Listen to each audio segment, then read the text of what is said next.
15 ఏళ్లుగా బోడుప్పల్ 15వ డివిజన్లో బీఆర్ఎస్ పార్టీ డివిజన్ ఇన్ఛార్జిగా తన సొంత డబ్బులతో డివిజన్లో సామాజిక సేవా కార్యక్రమాలు నిర్వహిస్తున్నట్లు సిరుగు రేణుకా రవికుమార్ చెప్పారు. ప్రజాసేవ దైవకార్యముగా భావిస్తూ ముందుకు వెళ్తున్న తమను కొందరు అణగదొక్కాలని, అణిచివేయాలని రకరకాలుగా వేధింపులకు గురి చేస్తున్నారని ఆరోపించారు.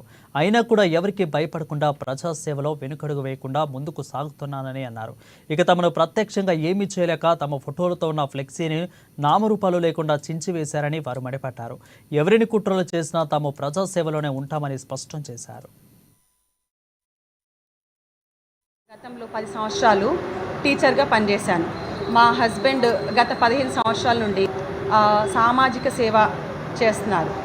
అలాగే వారు కొన్ని సంవత్సరాలు సూరజ్ నగర్ కాలనీ అధ్యక్షులు అలా సామాజిక సేవా కార్యక్రమాలు కాలనీలో అభివృద్ధి పనులు చేశారు. అలాగే నాకు వీలున్నప్పుడు తను ఆ సామాజిక సేవా కార్యక్రమాల్లో నన్ను కూడా తీసుకెళ్లేవారు. అంటే అంతవరకు నాకు సామాజిక సేవ ఏంటి అనేది తెలియదు, కానీ అది చూశాక నాకు అనిపించింది అది చాలా పవిత్రమైంది. అలాంటి సామాజిక సేవా కార్యక్రమాలు చాలా చేయాలి అనేసి అప్పటి నుంచి తనకి ఎలాంటి సేవా కార్యక్రమం చేస్తా అన్నా ఎప్పుడూ అడ్డుపడలేదు. నేను ఎప్పుడూ తోడ్పాటు కలిగించి ఉండేదాన్ని అన్నమాట. అలాగే గత కార్పొరేషన్ ఎన్నికల్లో మన 15వ డివిజన్ అభ్యర్థి చర్ల ఆంజనేయులు అన్నగారు మరణించడం జరిగింది.